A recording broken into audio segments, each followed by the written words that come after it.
Men who wooed her with false affection, only to drain her wealth and abandon her in scandal.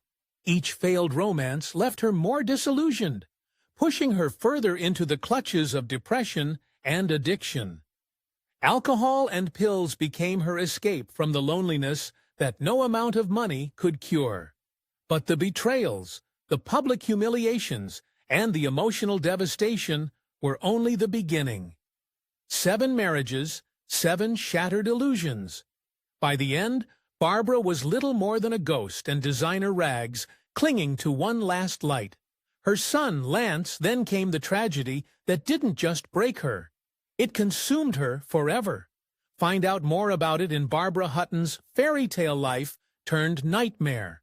Barbara Hutton was born into a world of unimaginable privilege, the heiress to the Woolworth dynasty, destined for opulence from the moment she took her first breath in 1912.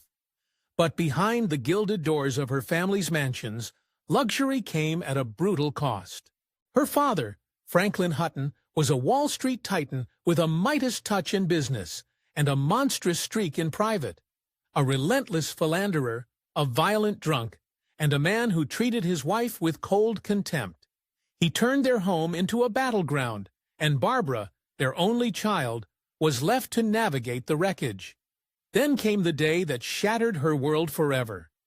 At just 4 years old, Barbara tiptoed into her mother's bedroom, expecting a gentle awakening, only to find Edna Woolworth Hutton lifeless in her bed. The official cause, a sudden illness, the whispers, suicide by poison, a desperate escape from Franklin's cruelty. Whatever the truth, Barbara's mother was gone, and with her, the last flicker of warmth in the child's life. What followed was a childhood of exile. Franklin, indifferent to his daughter's grief, discarded her like an inconvenient heirloom, shuttling her between indifferent relatives and elite boarding schools. She had palaces, but no home, servants, but no love, a fortune, but no family. By the time she reached adolescence, Barbara had learned the cruelest lesson of all. Her name opened doors, but it couldn't keep the loneliness out, and this was only the beginning of her downfall. By 15, Barbara Hutton was already living like a woman of the world, ensconced in her own Manhattan apartment. Her every whim, funded by the staggering $26.1 million inheritance, that's over $400 million today, left to her by her grandmother. Most teenagers worried about school dances and curfews. Barbara navigated a gilded minefield of gold diggers and social climbers, all drawn to her not for her wit or warmth, but for the weight of her fortune. Yet for all her wealth, she was still a girl, one who craved belonging. And in the roaring world of 1920s, high society, belonging meant excess. Her 18th birthday wasn't just a party, it was a spectacle. While breadlines snaked through Depression-era America, Barbara dropped $60,000, a nearly $1 million a day, on a single night of champagne, caviar, and performances by legends like Maurice Chevalier. The press savaged her, the poor little rich girl, they sneered, painting her as a heedless heiress, dancing on the graves of the starving. Did she retreat? She doesn't know the meaning of the word, so she fled to Europe and doubled down. And there it was, soon after, when Barbara Hutton first encountered husband number 1, Alexis Mindovani, at a Parisian soirée in 1932. The meeting seemed serendipitous, another charming expatriate in her glittering social circle. But behind Alexis's polished veneer lurked a predator, the so-called prince. A title as questionable as his intentions had already mapped his conquest, Barbara's fortune. There was just one complication. His current wife happened to be Barbara's friend, Louise Van Allen. What followed wasn't romance, but a meticulously staged con. Alexis and his sister Russie operated like a well-rehearsed theatrical troupe, with Russie directing from the wings. Their scheme required 2 acts. First, manufacture an inescapable scandal. Second, leverage Barbara's fragile public image to force marriage. The trap sprung during a Mediterranean holiday in San Sebastian. while Alexis lured the vulnerable heiress to a secluded villa. Russie ensured an accidental discovery, assembling a horrified audience, including Louise and society reporters. The stage scene of Barbara in flagrante with a married man became front-page fodder across Europe. Fleeing to Paris provided no refuge. Russie's threats followed like a specter. Marry Alexis or face complete social ruin. The July 1933 wedding at St. Trinite Church was less a celebration than a corporate merger. 20-year-old Barbara, swathed in Valentino lace, gained a tarnished title. Alexis, smirking through his vows, secured unlimited access to her fortune. Their first private moment as husband and wife revealed the truth beneath the fairy tale facade. "In my country," Alexis hissed, "a wife's wealth becomes her husband's property." The words landed like a sentence. Because for Barbara, that's exactly what it was. Barbara Hutton's fairy tale marriage began with a brutal awakening on her wedding night. As the newlyweds retired to their suite, Prince Alexis Madavani coldly informed his bride she was too fat, a cruel opening salvo in what would become years of psychological warfare. Though photographs from the era reveal a slender, elegant woman, Barbara internalized this vicious critique, developing an anorexia so severe she would eventually waste away to a mere 90 pounds. The abuse only intensified when she turned 21 and gained full access to all her inheritance. Alexis immediately helped himself to a $1 million dowry payment and began squandering her inheritance on polo ponies. Custom-tailored suits and lavish gifts for his mistresses, all while Barbara starved herself to meet his impossible standards. By 1935, even the famously tolerant heiress had reached her limit. The divorce settlement left Alexis fabulously wealthy, but freed Barbara from her gilded cage, only to plunge her into an even darker nightmare with husband number 2, Danish Count Kurt von Haugwitz Reventlow. Where Alexis had been calculating and manipulative, Reventlow was openly violent, beating Barbara so severely she was repeatedly hospitalized. His psychological manipulation proved even more damaging. He convinced her to renounce her American citizenship in 1938, sparking national outrage. Protesters burned her effigy outside Woolworth stores, while columnist Walter Winchell branded her the spoiled brat of capitalism in his widely syndicated takedown. Amid this turmoil came one bright spot, the birth of her son Lance in 1936, but the pregnancy, complicated by years of eating disorders, left Barbara unable to bear more children. When her marriage to Reventlow inevitably collapsed, the ensuing custody battle became a vicious struggle that only ended when Barbara's legal team finally prevailed. As she entered her 30s, a devastating pattern had emerged. Each marriage began with hope, descended into abuse, and ended with Barbara paying millions to regain her freedom. Yet despite these traumatic experiences, the world's wealthiest woman remained tragically optimistic that the next prince, the next title, the next marriage might finally bring her the fairy tale ending she so desperately craved, that maybe, just maybe, the third time's a charm, a longing that would lead her into ever more dangerous alliances in the years to come. Barbara's romantic escapades took a glamorous turn when she became entangled with the eccentric billionaire Howard Hughes.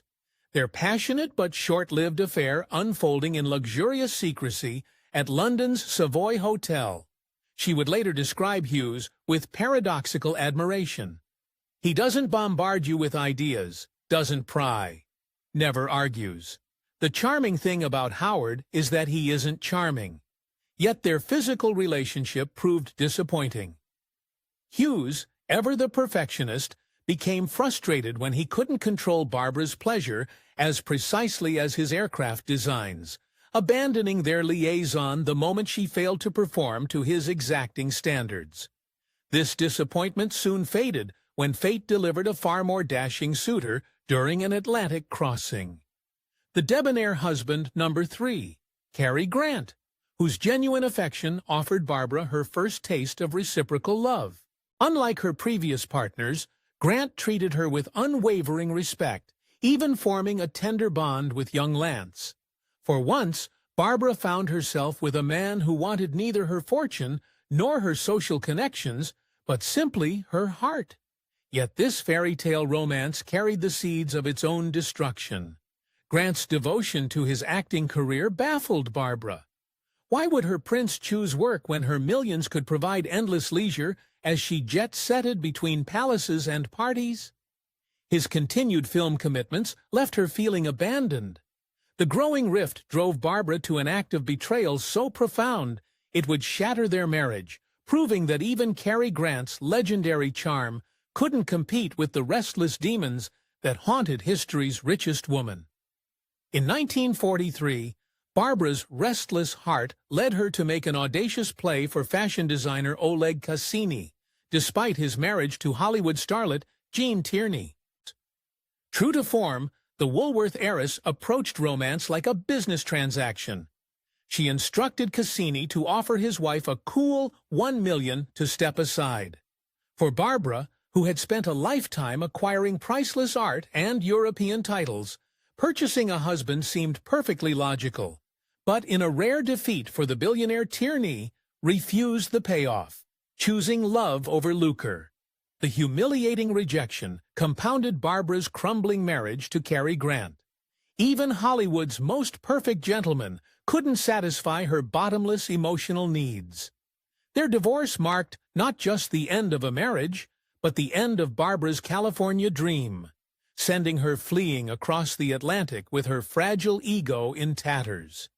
The exiled heiress attempted to reinvent herself in Tangier's sun-drenched decadence, purchasing a sprawling palace where she played hostess to international jet-setters. Still chasing the royal fantasy that had eluded her since Alexis Mdivani, she set her sights on husband number 4, Russian Prince Igor Trubetskoy. Their whirlwind romance followed the now familiar pattern: extravagant courtship, hasty marriage, and almost immediate disillusionment. But this time, the rejection cut deeper. It was the prince who filed for divorce, a devastating blow that sent Barbara spiraling into depression.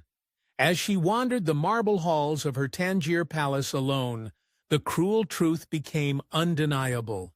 Each new marriage left her poorer, more broken, and further from the fairy tale she so desperately pursued. The woman who could buy anything in the world remained powerless to purchase the one thing she truly needed: unconditional love. If Barbara's previous husbands had been disappointments, her 5th marriage plunged her into outright farce. Enter husband number 5, Porfirio Rubirosa, a professional charmer with a reputation as polished as it was predatory. The Dominican playboy had already seduced and discarded her rival Doris Duke, making Barbara his next logical target in a lifelong con game, targeting wealthy heiresses. When Doris learned of their affair, her fury was volcanic. She was convinced Barbara had pursued Rubirosa purely out of spite, a final act of one-upmanship in their decades-long feud. But the real victor was Rubirosa himself, who watched with amusement as 2 of the world's richest women fought over a man who loved none of them. By now, Barbara's once radiant beauty had been hollowed out by decades of starvation and substance abuse. On their wedding day, she wore black, a grim omen for a marriage that would never be consummated. While Rubirosa paraded his affair in the tabloids, Barbara endured the humiliation with numb resignation. The union lasted barely 6 months, collapsing under the weight of his infidelity and her disillusionment. Yet even in failure, Barbara couldn't help but reward betrayal with absurd generosity. A coffee plantation, a fleet of polo ponies, a B-25 bomber, and $2.5 million vanished into Rubirosa's pockets as he sauntered off to his next conquest. Alone again, Barbara did what she always did. She scanned the horizon for another prince, another title, another fleeting chance at the fairy tale that kept slipping through her fingers. Barbara's sixth marriage offered a cruel twist of irony. For the first time, she'd found a man she genuinely loved, only to discover he could never love her back. German tennis star and husband number 6, Gottfried von Cramm, the dashing Baron von Cramm, became her most painful obsession. Despite knowing of his relationships with men, Barbara convinced herself her devotion could change him, a delusion that lasted 5 agonizing years. Even as von Cramm continued his affairs with male lovers, Barbara stubbornly clung to what actor Cliff Robertson would later call the love of her life. Her refusal to accept reality, making the eventual collapse all the more devastating. This pattern of willful self-deception reached its absurd climax with her final husband, number 7, Raymond Dunn. Unlike her previous aristocratic conquests, the undistinguished painter lacked even the pretense of nobility, until Barbara purchased him a 250,000 Cambodian princely title that's about 2.5 million today to verify yourself with a status, literally creating the royalty she craved. But as with all her marriages, the fairy tale dissolved, leaving her by 1970, a prematurely aged woman watching her inheritance dwindle alongside her hopes.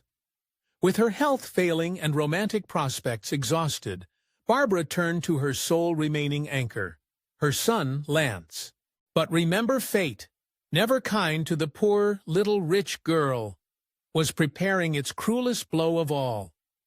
It was a dark day in 1972 when Barbara's world shattered completely. Lance, her beloved son, and last remaining anchor, defied warnings about the overcast weather and took off in his private plane. A reckless decision that ended in tragedy when the aircraft crashed.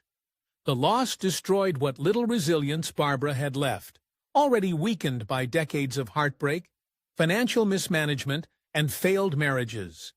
She now faced the unbearable void left by her only child's death. The grief consumed her, accelerating both her physical and mental decline in a devastating downward spiral. Her body began mirroring the collapse of her spirit. A year before Lance's death, a simple stumble over a carpet had fractured her hip, an injury she neglected until it became irreparable. The once glamorous socialite who had danced through European ballrooms now found herself confined to wheelchairs or carried like invalid royalty. Some speculated her refusal to walk stemmed less from pain than from hiding her deteriorating eyesight, as the proud heiress couldn't bear the world witnessing her blindness. But these humiliations were merely prelude to her final, lonely act, a destitute ending for the woman who had once been the richest girl in the world. The very traits that had made her life so spectacularly tragic, her stubbornness, her pride, her desperate need for control, now conspired to isolate her completely as the curtain fell on her gilded nightmare. By the mid-1970s, Barbara Hutton had become a ghost, haunting the suites of a Beverly Hills hotel, her final gilded cage. The death of Lance had extinguished her last spark of vitality, leaving her adrift in a world where former friends vanished like mirages once her fortune dried up. Stripped of both her wealth and the sycophants it attracted, she faced the cruel revelation that without money to distribute, she held no value to those who had feigned affection. Even her lawyers, those supposed guardians of her interests, had been quietly pilfering what remained of her dwindled inheritance. Yet old habits persisted. Though forced to liquidate jewels and properties for survival, she still impulsively gifted money to strangers as if hoping generosity might purchase the genuine connection that had eluded her all her life. The physical transformation was horrifying in its completeness. The vibrant debutante, who had once dazzled society, now lay bedridden in a perpetual haze of coke and cigarette smoke, her emaciated frame barely recognizable. She was very thin, gone, observed Ole Cassini with mournful finality. The spirit was gone, the life was gone out of her. When death came in May 1979 via heart attack at age 66, it almost seemed a mercy until the shocking aftermath laid bare the full tragedy. Her bank account held a mere $3,500 to her name. What's worse, only 16 mourners could be troubled to attend her funeral. In the end, the woman whose name became synonymous to unimaginable wealth died as she lived, achingly alone, having proved that no fortune, no matter how vast, could ever compensate for the absence of true love. Millions lost to chasing affection and received nothing but heartbreak in return. Barbara Hutton's life was no happily ever after.